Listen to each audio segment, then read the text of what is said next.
Dentists that own their own practice, provide customer service excellence, and work with a professional SEO make the most money. Welcome to Dental SEO 101, a podcast dedicated to helping dentists retire well. Hello and welcome to the Dental SEO 101 podcast, episode number 5 by First Dentist. My name is Ross Dunn and I'm the director of SEO and co-founder of First Dentist. All right, let's start with some non-SEO. Let's get right down to some business here. Google now sees more than 5 trillion searches per year. That's astounding, especially when you look at the stats here. Here's some search volume. So back in 1999, Google saw 1 billion searches per year. We're not going to go through every one of these, but it jumped to 14 billion in 2000. That was a pretty significant jump. Up to 73 billion in 2008, between 2004 and 2008, to 365 billion in 2009, up to 2 trillion by 2024, between 2016 and 2024, and finally 5 trillion in 2025. Holy smokes. That's some growth for you. In case you're wondering, this works out to be 158,548 searches per second. Inconceivable. It's just amazing. Also, Google has recently lifted its 2019 ban on fingerprinting for advertisers. What does this mean? Well, first of all, what is fingerprinting? This is a method of identifying a user across different sessions. Now, these are browser sessions by collecting data points such as browser type, OS, resolution, etc. to create a digital fingerprint. This fingerprint is huge. That's what they can use to track you outside of Chrome. Maybe you go to Firefox. Maybe you're changing to a VPN. It doesn't matter because they have all these other signals they can then correlate to figure out approximately who you are. That's creepy. And Google should never have removed this ban on fingerprinting. It's part of what they considered ethical back in the old days, but they've thrown all the ethics out the window, obviously, and I can't even fathom how they could argue that otherwise. So how can you block it? I did mention Firefox, but it does have one advantage that might help a bit.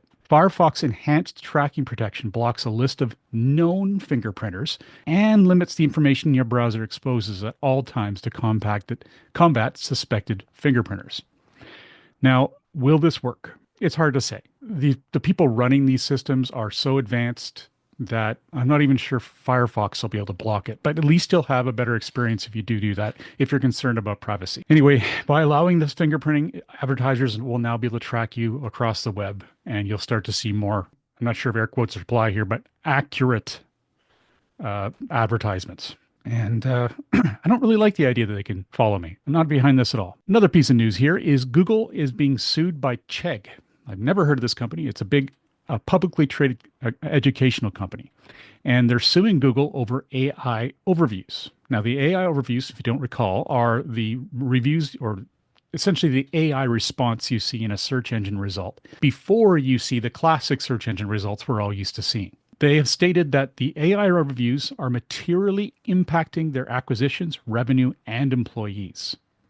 Quote, Chegg has a superior product for education as evident by our brand awareness, engagement, and retention. Unfortunately, traffic is being blocked from ever coming to Chegg because of Google's AI overviews and their use of Chegg's content to keep visitors on their own platform, unquote. That's pretty compelling. And this is the reason I bring this up is because it plays a major role in the future of AI in search results, which will impact every practice, every business. Because if you write something exceptional and your content is then used in an AI overview, but you're not getting traffic from it, you're going to have a problem with that, or we should anyway. So Chegg is presenting 3 main arguments. First is reciprocal dealing, they call it, meaning that Google forces companies like Chegg to supply their proprietary content in order to be included in Google's search function. Second is monopoly maintenance, or that Google unfairly exercises its monopoly power within search and other anti-competitive conduct to muscle out companies like Chegg. And third is unjust enrichment, meaning Google is reaping the financial benefits of Chegg's content without having to spend a dime. I would not want to be Google's lawyers trying to argue against these facts. To me, they're facts. They're incontrovertible. So we'll see what happens here. Right into general SEO news now. Some of this that I'm going to cover today, particularly this first one, might be a little bit, well, it's not too technical, but it's a little bit more than what you'd normally hear. But it's important, so I felt it was worth putting in.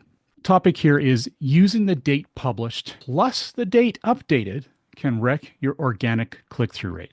Now let's put this into English. If you're posting both the original publication date and the updated publication date on your content, you may want to think twice because it could confuse Google. An SEO professional by the name of Abby Gleason posted to LinkedIn this comment. Back in September, they visually added the date updated to a post alongside the original date published, resulting in both dates appearing side by side on the post. Why would this happen? Well, essentially, if you created a great piece of content and it's driving a lot of traffic, you're getting quite a bit of views, maybe even some business out of it, but you're noticing it's getting dated, you're going to want to go in there and refresh it. And that doesn't mean write a new article. You're going and actually refreshing that existing article. And then you want people to realize that this has been updated. So you may have the original published date and then having updated in, and then another date. Having both dates visible on the page at one time resulted in a sharp decline in click-through rates and traffic. This is because Google showed the date published instead of the date updated. If someone's looking in a search result and they're considering clicking on yours, but they see the date is old, not the actual updated date, you're going to get less click-throughs. When you're doing this, always present a single date, whichever best represents the freshness, but not both. What else? So here, in schema. What about schema? If you're a little more technical, you might have asked this question or thought of it anyway. It does not appear to be a problem to have both dates appear in your schema markup. That's in the background content of your page that is not viewable to visitors. This is likely because the meaning of each date is perfectly clear to Google in that situation because they're marked up. Minimize the presence of other dates on the page. If you followed the best practices and find incorrect dates are being selected, consider removing all but the most relevant date on the page. Now, a couple key notes on local, and these are really important. If you have any problem with your Google business profile, suspensions that are applied by Google, which are happening more and more often, take 3 to 4 weeks minimum to appeal. So be careful. Don't go around changing the title of your business just for the heck of it. Actually, I'll get more into that in a bit here. Now, another bit here, and this is very important, is if your homepage is ranking organically, use a location page or service page as your website URL in your Google business profile. If you do that, you can break Google's filtering, because right now Google is filtering out one or the other. So let's put it this way. If you are showing up in the local, you're next to that map on a search result page, and you also normally appear in the classic organic results below where there's the listing of search results, that no longer happens if you have both. Google's going to decide on just keeping the local if you had both. You can fix this sometimes. It's not always the fix, but this is the best way to do it. This happens when both of them have the same URL to the homepage or to another page. So in this case, if you know that the URL in your classic organic results goes to the homepage, make sure that your Google profile is linking to a second page in your site. It could be, but whatever it is has to be relevant. And in the best case scenario, that would link to a location page, a page talking about the particular location that you are offering services in. There's a little more detail on it, perhaps some whatever, talk about the area, show your team, all that stuff. If you have multiple locations, that is. If it's not, then just have it go to a page that's relevant to visitors, talking about new patients or whatever you want. You can play around with this a little bit. Don't change it too often, though. We recommend making some very considering it very closely before you make this update. And consult with your SEO if you're not sure which one to use. Just make sure that's different than the one in the organic search results, and you should get lucky and be able to get both appearing. That was really difficult to explain. I hope that made sense. All right. Now, I mentioned avoiding major changes to your Google business profile. This is actually a bit of a follow-up on that. I was looking at the local search forum, that's localsearchforum.com, and noticed a thread where people were discussing this. They're saying that more profiles are being suspended than ever before for seemingly innocent updates to your Google business profile. Reviews of suspension are taking over a month, which is severely detrimental to businesses. And those suspensions mean you're not showing. You want to stick to minor updates while you build the trust with your profile and only make major changes sparingly, once a year if you must. So what's the difference? What's minor? What's major? A minor change would be updating your hours. Google actually wants you to do that. They want you to know when there's holidays, when you're going to be closed, times that you're perhaps working less hours in 1 week, whatever it might be. Adding photos is a minor update. Adding video is a minor update. These are all things that Google wants you to do. It gets a little more major, not completely, not the top. Like the most major change you can make is the title. You don't want to change the name of your business in a Google business profile unless you have to. It's very, very, very precarious right now to do that. Even if it's completely legit, their systems are just a bit of a mess right now. I'd be very careful. And middle ground would be changing services, adding and updating your services. I think that would probably be in the lower scale of concern. It's always good to have them there, especially if you didn't have them before. Add them, definitely. If you're making changes to them, you should be fine.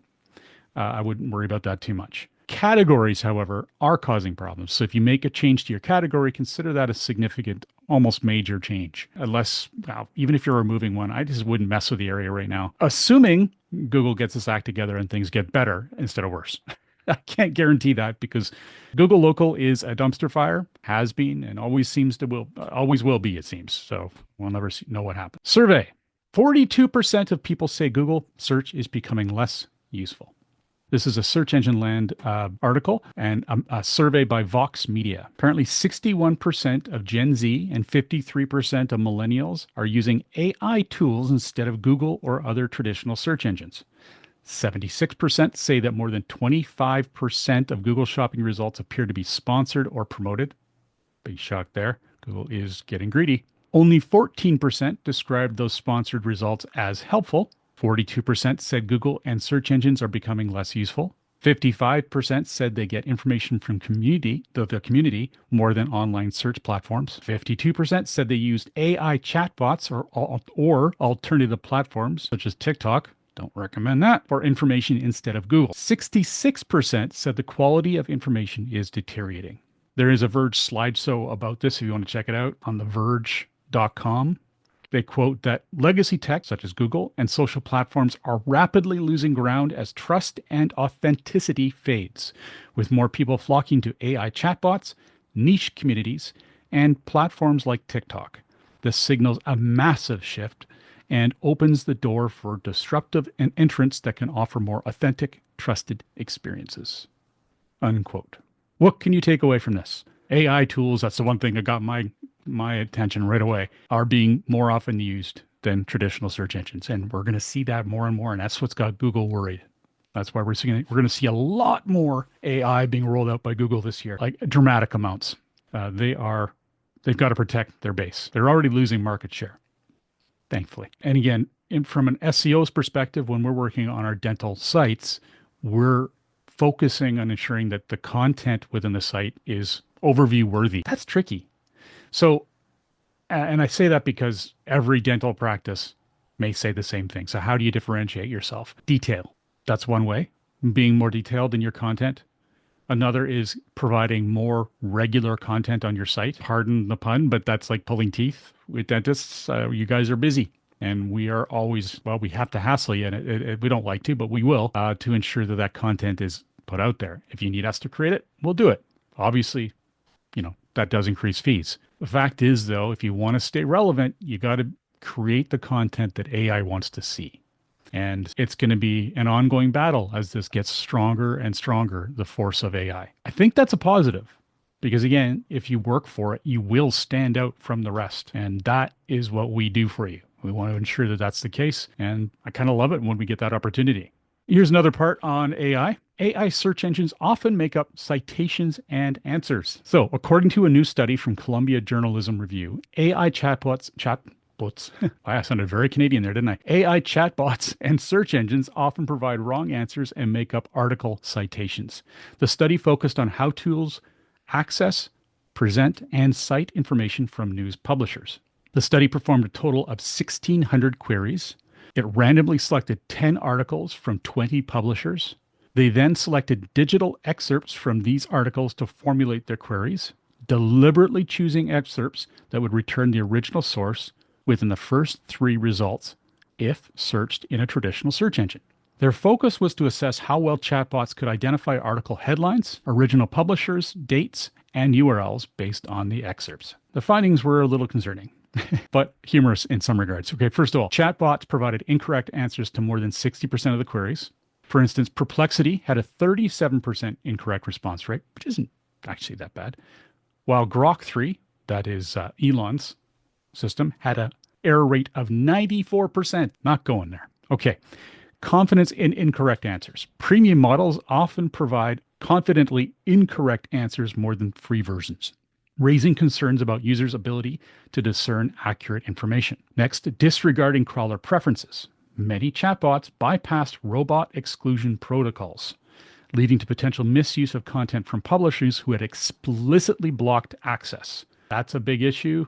Nothing you need to worry about unless you're blocking sections of your site from Google. But the fact that they aren't paying attention to those blocks is a big concern. And I can only imagine what publishers are going to be thinking of that. Fabricating citations. Chatbots frequently fabricated links and cited syndicated or incorrectly attributed articles, undermining the integrity of the original sources. Finally, or inaccurate attribution. Even when chatbots identified articles correctly, they often failed to provide accurate URLs, affecting publishers' traffic and visibility. Wow.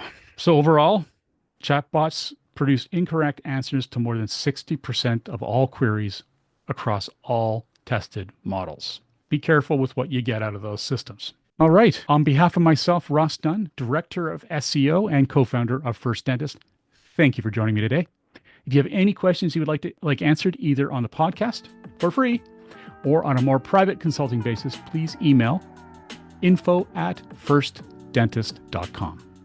Thank you for listening, and remember to tune in our next episode where we'll be sharing more 101 SEO tips and news on dental SEO.